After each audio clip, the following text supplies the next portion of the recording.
Hello everyone. Let's start with a topic named as gravitational waves. अब हम क्या करते हैं, हम पहले तो वर्ड्स का मीनिंग समझ लेते हैं कि टॉपिक का नाम का मतलब क्या है. That is gravitational. अब ग्रेविटेशनल मतलब सर जो चैप्टर के स्टार्टिंग से फर्स्ट लेक्चर से पढ़ रहे हैं, that is the force between the two masses. But यहाँ पे हम force between the two small masses नहीं कंसिडर करेंगे. यहाँ पे हम कंसिडर करेंगे force between the huge masses. मतलब हम प्लैनेट्स के बीच में मासेस का फोर्स डिटेक्ट करेंगे. That is gravitational. Okay. And what is waves? For example मैंने एक स्टोन लिया, उसको ऐसे पानी ऐसे ऐसे पानी में ड्रॉप किया, तो पानी में ऐसे रिपल्स आएंगे. रिपल्स कॉन्सेंट्रिक सर्कल में, जैसे आप इधर देख रहे हो, as circle with as time increases वो concentric circle का रेडियस भी बढ़ते बढ़ते जाएगा. Hence इसी को बोलते हैं हम waves. बट यहाँ पे क्या है, वाटर वेव्स है.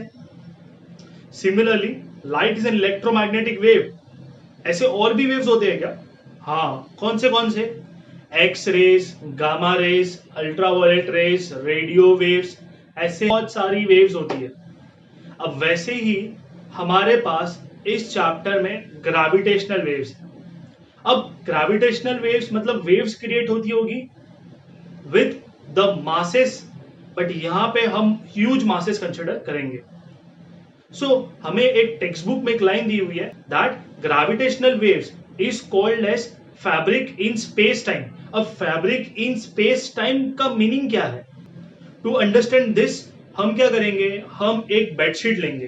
बेडशीट मतलब एक ऐसी बेडशीट ले लिया, चादर ले लिया और ऐसे खींचा. मैंने मेरे 4 फ्रेंड को बुलाया टू पुल. वो एकदम फ्री बैठे मेरे लिए, आएंगे, वो ऐसे चादर खींचेंगे एक साइड में चारों कॉर्नर से. अब मैंने क्या किया, एक थोड़ा हैवी ऑब्जेक्ट लाया, बॉल के से थोड़ा बड़ा हैवी बॉल लाया, और उसको मैंने ऐसा साइड में ऐसे एक कॉर्नर पर रख दिया. सो क्या करेगा, वो रोल होते हुए सेंटर तक चला जाएगा. अब मैंने क्या किया, मैंने दूसरे साइड से एक छोटा सा बॉल डाला. ऐसे जैसे मैं बॉल डालूंगा तो अगर आप इमेजिन कर पा रहे हो तो बॉल ऐसे घूम के उसके पास चला जाएगा. किसके पास जाएगा? सेंटर वाले के पास. ऐसे ही मैंने उससे भी थोड़ा कम हैवी मास का ऑब्जेक्ट लिया और उसको ऐसे मैंने ड्रॉप किया, तो वो भी ऐसे व्रुल होकर सेंटर तक चला जाएगा. हैंस ऐसे ही हम क्या करते हैं, हम ग्रेविटेशनल वेव्स को अंडरस्टैंड करते हैं. मतलब अगर मैंने सिर्फ बॉल लिया तो एक छोटा सा, अगर मैंने छोटा एक नॉर्मल बॉल लिया प्लास्टिक का, तो शायद वो उस बेडशीट में थोड़ा सा ही नीचे जाएगा. वो मतलब वहां पे थोड़ा ही बेंड करेगा, थोड़ा सा कर्व बनाएगा. पर जैसे ही मास हैवी है वैसे वो ज्यादा कर्व बनाएगा.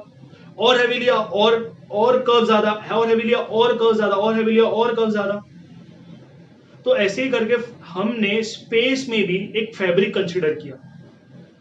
तो अर्थ के पास क्या है, मास है, तो थोड़ा वो फैब्रिक में ऐसा टर्न बताएगा, कर्व बताएगा. वैसे ही सन का देखा तो सन का ज्यादा बड़ा कर्व आएगा. अब ऐसा है क्या, सन से कोई हैवी चीज स्पेस में है ही नहीं, बहुत सारी है ना. सो उसी को तो हम कंसिडर करते हैं, that is our neutron star. अब न्यूट्रॉन स्टार सर क्या है? वो हाइड्रोजन क्लाउड्स, 8 में पढ़ा हमने, हाइड्रोजन क्लाउड मिक्स होता है, कंप्रेस होता है, अंदर का प्रेशर बाहर का प्रेशर अलग अलग, अंदर से प्रेशर बाहर आने का ट्राई करेगा, फिर वो रेड जायंट में कन्वर्ट होता है. रेड जायंट के बाद अलग अलग प्रोसेस होती है, सुपरनोवा होता है, और सुपरनोवा के बाद वो बहुत सारी लाइट एमिट करता है और एक नए स्टार को बॉर्न करता है. उसको हम न्यूट्रॉन स्टार बोलेंगे, या फिर उससे भी ज्यादा हैवी रहा तो उसे हम ब्लैक होल बोल देंगे. तो for our consideration will just consider a black hole, क्योंकि हमें एल्बर्ट आइंस्टाइन ने ब्लैक होल की बात की थी. तो न्यूट्रॉन स्टार बोलो, ब्लैक होल बोलो, वैसा. तो हमने ब्लैक होल कंसिडर किया. अब मुझे बताओ कि सन ने थोड़ा सा कर्व बनाया था as compare to black hole. Black hole कितना बड़ा बनाएगा कर्व? वो तो एकदम नीचे तक बनाएगा, जहां पे शायद हम पहुंच भी ना पाए, क्योंकि ब्लैक होल का mass is greater than 25 times of sun. मतलब सन से मिनिमम 25 टाइम बड़ा है, हैवी है. साइज छोटा होता है, न्यूट्रॉन स्टार का भी साइज छोटा रहता है, बट उसका मास बहुत हैवी होता है. Hence it pools all the other object towards itself. इससे भी हैवी मैंने ब्लैक होल ले लिया. ब्लैक होल क्यों बोला? क्योंकि वो जो प्लैनेट है उसको हम जब ऑब्जर्व करते हैं, उस पर लाइट डालते हैं, तो वो लाइट को भी एमिट नहीं करता, मतलब लाइट को भी रिफ्लेक्ट नहीं कर पाता. और वहां पे लाइट भी एब्जॉर्ब कर जा और वहां पे लाइट भी एब्जॉर्ब कर लेता है, hence we see a hole. और कैसा रहेगा होल? ब्लैक कलर का, hence it is termed as black hole. अरे सर कहाँ घुमा रहे हो? तो ठीक है, हमने ब्लैक होल ले लिया, ब्लैक होल समझ में आया बहुत हैवी है। अब हमने क्या किया, एक ब्लैक होल लिया और उसको मैंने वो फैब्रिक पे रखा। अब try to understand one thing कि कभी भी कोई भी चीज अगर किसी सेंटर पॉइंट में जाती है तो वो कभी सीधी सीधी ऐसे नहीं जाएगी, वो व्रिल होके जाएगी। व्रिल मतलब घूम के जाएगी। फॉर एग्जाम्पल, मैंने बाथ टब ले लिया, पूरा भर लिया बाथ टब, और फिर एकदम भरने के बाद मैंने उसका कैप रिमूव कर दिया, तो क्या करेगा, हर एक मॉलिक्यूल को वो नीचे नीचे पुल करेगा। अब नीचे पुल करने के लिए पानी कैसा जाएगा? पानी सीधा नहीं जाएगा, पानी ऐसे घूम कर जाएगा। Okay, so in similar way वो होल को हम यहाँ पे ब्लैक होल कंसिडर करते हैं, और दूसरे सारे प्लैनेट, दूसरे सारे स्टार को हम नॉर्मल वो वाटर मॉलिक्यूल जैसा अंडरस्टैंड करते हैं। तो सब व्रिल होके जाएगा। अब बहुत इंपॉर्टेंट है, ध्यान से सुनना, ये है ब्लैक होल। अब ब्लैक होल क्या करेगा? हर चीज को अंदर लेने के लिए सब चीज को घुमाएगा साइड में। In similar way what Albert Einstein said कि अगर ऐसे ही अगर दो ब्लैक होल बाजू बाजू में आ गए तो इसको क्या लगेगा, ये मेरा ऑब्जेक्ट है, मैं इसको व्रिल करके अंदर ले लेगा। इसको क्या लगेगा, मैं बोलेगा, ये क्या बोलेगा कि मैं इसको व्रिल करके अंदर ले लेगा। अब जब दोनों ही पास पास में आएंगे तो दोनों एक दूसरे को घुमाने का ट्राई करेंगे, हैंस वो खुद के ही साइड साइड में घूमने लगेंगे, और ये इतने फास्ट घूमेंगे, and at the end they will collide each other, है ना। Let's see a video on this to understand the gravitational waves, how the gravitational waves is produced in a space fabric. मतलब वो जो दो stars एक दूसरे के आजू बाजू में घूमेंगे तो वेव्स कैसे प्रोड्यूस करता है। Let's see to it and come back again. See this two stars are revolving around each other, और इनका देखो स्पीड बढ़ रहा है तो ये वेव्स क्रिएट कर रहे हैं, that waves is known as gravitational waves.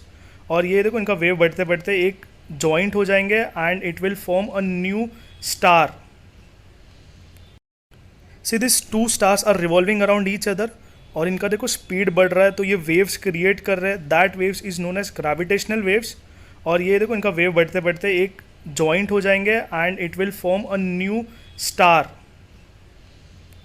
But before collision जब वो फास्ट घूम रहे हैं तो क्या करेंगे, जैसे अगर फॉर एग्जांपल अगर मैंने पानी में दो फिंगर्स घुमाए और ऐसे से घुमाने लगा तो एक वेव्स क्रिएट होगी। इन सिमिलर मैनर ये भी एक वेव क्रिएट करेगा, and that wave is known as gravitational wave. So I can say gravitational wave is a wave in fabric in space time, या फिर फैब्रिक इन स्पेस टाइम। समझाइए। सो अगर ये हमें क्या फर्क पड़ेगा उससे, हमारे पूरे अर्थ ऐसे फ्लिप होता है एक वेव के बाद। हर एक चीज जब आती है तो पानी में कैसे कोई चीजें ऐसे छोटी छोटी ऐसे स्क्वीज होकर बस बड़ी होती है, वैसे ये भी होती है, but its value is very very very less, and its value is 4 into 10⁻⁻18 metre. एक कैलकुलेटेड वैल्यू है, गूगल वैल्यू, आप गूगल पे भी सर्च कर सकते हो, एक कैलकुलेटेड वैल्यू आप गूगल पे भी सर्च कर सकते हो। अब एल्बर्ट आइंस्टाइन ने क्या बोला कि अगर वो दो मॉलिक्यूल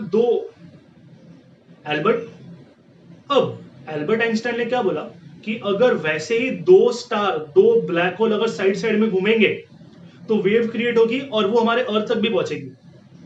अब ये उन्होंने बोला था in the year 1916, but it have no proof, मतलब कोई प्रूफ ही नहीं था कि ऐसा कुछ होता भी है।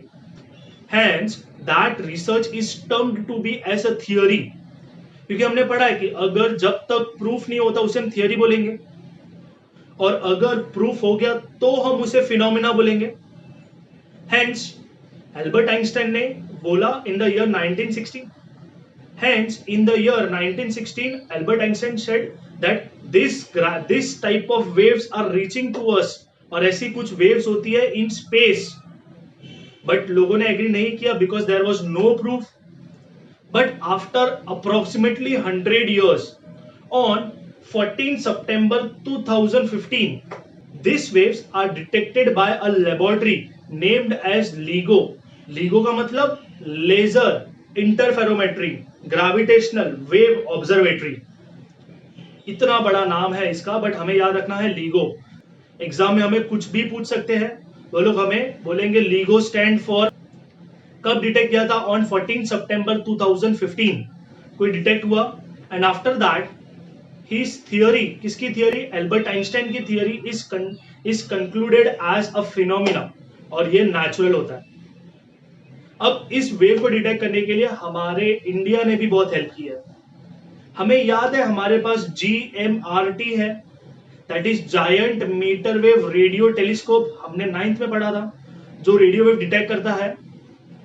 With the help of that and many other research centers in India have helped to that LIGO to understand the wave observatory. So I can say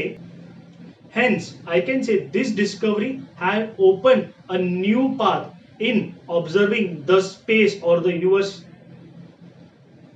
मतलब यही रिसर्च है जिसके थ्रू हमने बहुत सारी चीजों को अंडरस्टैंड किया है। Hence, हमें याद क्या रखना है सर इसमें से, दिस इज एन इंफॉर्मेटरी, आप टेक्स्ट बुक के ये वाले पार्ट में रीड कर सकते हो, और मैं आपको दे दूंगा इसको याद कैसे रखना है। कुछ की पॉइंट्स मैंने आपको बोल दिए। LIGO stand for gravitational wave, is also called as fabric in space time. So this is all for today. Next topic will be free fall, और हम थोड़ा सराउंडिंग चेंज करेंगे फ्री फॉल के लिए। Let's see, I hope you are practicing daily. So we'll meet you in the next lecture.